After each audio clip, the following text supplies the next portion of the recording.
What's up, Giants fans, Hub watchers, YouTube and Rumble subscribers, Twitter and Instagram followers? It's Kush back at it again with another New York Giants video.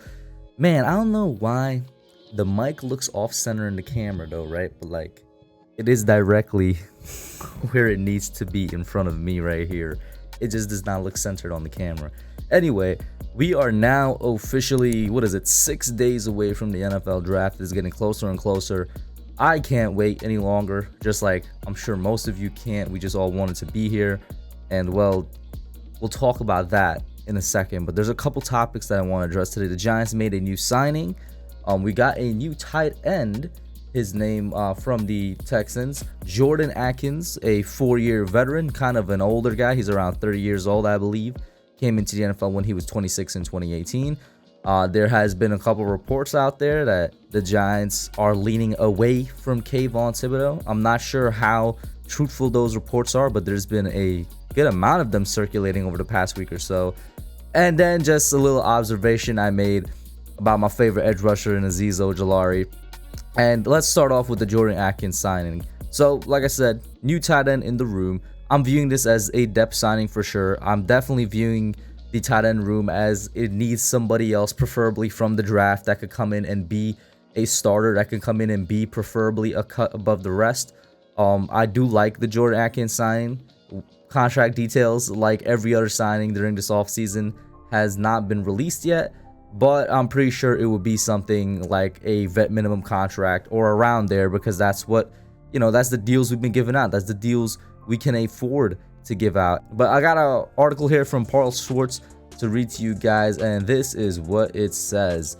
The lack of proven NFL ability at the tight end position is the reason why the Giants are expected to select a tight end at some point on day 2 or 3 of the upcoming NFL draft. The position got a bit more experience on Thursday when the Giants agreed to terms with Jordan Akins on a 1-year contract. Now, I wouldn't say it's the lack of proven ability, more so as it is just, I think talent has a lot to do with it, and that's no disrespect to the guys that we do have there right now in Ricky Seals-Jones and Akins. I just don't think that they are number one starting tight end material, right? Akins is a 4-year veteran, originally a 2018 third-round pick of the Texans. His career numbers: 58 games, 114 receptions for 1,260 yards and 3 touchdowns. He's 30 years old, having spent 4 years in the minor league baseball with the Texas Rangers organization. As an outfielder, he hit 218 and gave up the sport to attend the University of Central Florida, where the 6'4", 243-pound player played 4 years and caught 81 passes for 1,149 yards and 8 touchdowns. Akins' position coach with the Texans last season was Andy Bischoff, who was hired by Brian Daboll as the Giants' tight ends coach. So that's also probably another reason that he was brought in here. Just complete familiarity with the guy who's going to be coaching him. As a veteran, maybe he's going to be in here to help out the other players. Maybe he'll help out Ricky Seals-Jones a bit. Maybe he'll help out whoever we bring in through the draft. Maybe he's here just as a kind of teaching assistant. But there's a lot of reasons why he could be brought in here. I think it's a good signing. I like that we have more bodies there, but me, we still should draft a tight end in day 2 or day 3. And then now the Kayvon Thibodeaux thing that I want to talk about a little bit. And I've been trying to avoid this for a minute now. Like I said, these reports have been floated around for the better part of a month. The reports about him, not being the best character when it comes to football, not being committed to football. And then when it came to being Giants related, it's been about a week. And there's several out there that say the Giants, if he's there at 7, might not take him because they're not, loving what they're seeing from a character standpoint. And then there was also yesterday a Joe Schoen when he was talking to the media. I think not yesterday, it was probably Wednesday, a 4-second or 14-second clip where he talked about character. And to sum it up, he basically said if the guy's character doesn't match what the front office wants, they kind of strike him immediately from the draft board, no matter how good he is. And shout out to Justin Pennick when he appeared on the Young Guns podcast with me and Kid Blue this past Wednesday for pointing that out to me. Because that, if you look at it through the Kayvon Thibodeaux lens, it almost seems as if he's talking directly about Kayvon Thibodeaux. Because he even mentioned the guy could be a great player, great prospect, go on to have a great career. That doesn't matter to them because he didn't fit what they wanted. And, well, I have another article here that I'm going to read out a couple parts from. But I will say this. I am a little bit shocked by the amount of stuff that's coming out against Kayvon Thibodeaux from a character standpoint. I don't think I've ever seen it like this much before in the NFL draft process. And then with the Giants now, they're so focused on not getting him. Part of me, it does wonder if it's a smokescreen. But we'll see what happens, man. This is from Giants Wire. The author is John Fellini. This is what it says. Several Giants beat reporters don't believe that Oregon's Kayvon Thibodeaux will be Oregon's Kayvon Thibodeaux, however. The Giants are forging a new culture and a new general manager. Joe Schoen isn't about to take a chance on players who may not buy into the team's new mantra. It will be a surprise if the Giants draft Thibodeaux because some members of the front office have been turned off by his personality, according to a source, writes The Athletic's Dan Duggan. But Schoen will make the final call, so it's impossible to say with certainty what he'll do if Thibodeaux is available when the Giants are on the clock. It weighs heavy, Schoen said of a prospect's character. If it's a guy that we don't think fits from a character standpoint, we'll just take him off the board. He goes and has a really good career elsewhere, that's fine. We just got to get it right for what we want in the building. Once again, that was that 14-second clip that I was talking about. ESPN's Jordan Renan also does not see a future in blue for Thibodeaux either. I don't get the impression that they're high on Thibodeaux or at least in love with him, he said on his Breaking Blue podcast. And this is a lot, man. This is several beat reporters. Joe Schoen himself, once again, kind of seeming to be talking directly about or to Kayvon. I'm just wondering the same thing I was wondering when the character issues came out in the first place. Because the only criticism I heard regarding that was that he doesn't seem fully committed to football. And since then, it's kind of been a snowball effect.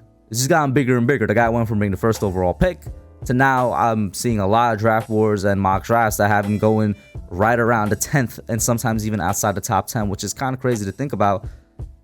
But do the Giants legitimately not like what they see from Kayvon Thibodeaux? Is that the case? Now, obviously, I'll say this above anything else. For now, for this first draft, I'm putting my trust in Joe Schoen. I'm putting my trust in Brian Daboll. Whatever they do, I will, say to myself, they made what they felt was the best decision, and we will see the results on the field this September. However, I will say this. If Kayvon Thibodeaux is on the board and we take somebody like Jermaine Johnson, I will be a little bit angry.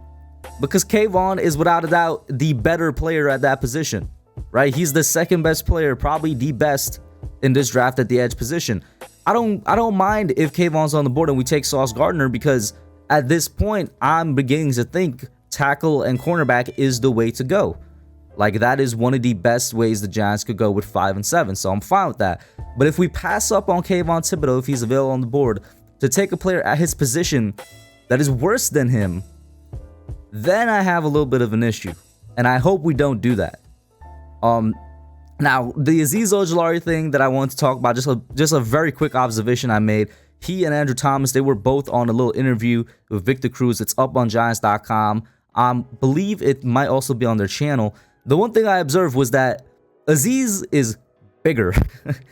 Azeez, sitting next to a 315-pound offensive tackle in Andrew Thomas, looks bigger than this dude. And I'm talking, of course, about muscles, his guns. This man looks as if since the season has ended, he's done nothing but be in the weight room, just pounding out the iron, man. His arms look like Myles Garrett size. His traps almost look like Batista, if for any WWE fans out there, but just look at Batista's traps, bro. Brock Lesnar type traps. He looks built. He looks so much bigger. It's ridiculous. I was taken aback.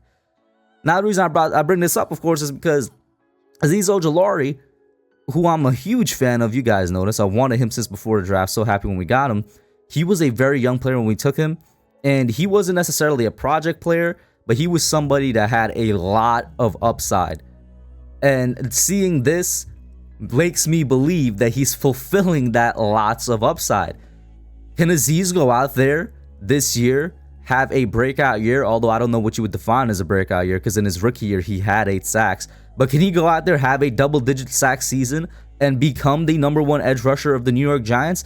That is very, very possible. And maybe the Giants are seeing that as well. Maybe the coaches are seeing that. The front office is seeing that. And they're like, we don't necessarily need to take a number 1 edge in this draft. We can take a number 2. We could take somebody to be his partner in crime on the other side, like an Arnold Ebiketie out of Penn State in the 2nd round, and focus our attention on the secondary in the 1st. They very well could be saying that. Because I'm telling you, man, once you see Azeez next to Andrew Thomas, I'm like Myles Garrett-esque proportions for a guy that, you know, he has a little bit of a power rush, but he's very much a speed rusher on the outside. It just made me excited for things to come this fall, and maybe that's playing a part in it. We don't know. We honestly don't know. But you guys put your thoughts down below. Let me know what you think. Like, share, subscribe, and I'm out. Hey guys, thanks for watching. Thank you for checking out my channel, The Hub, here on Giants YouTube. Make sure you hit that subscribe button and the notification bell so you hear every time I put out a video. Like it, share, and subscribe, and I'm out.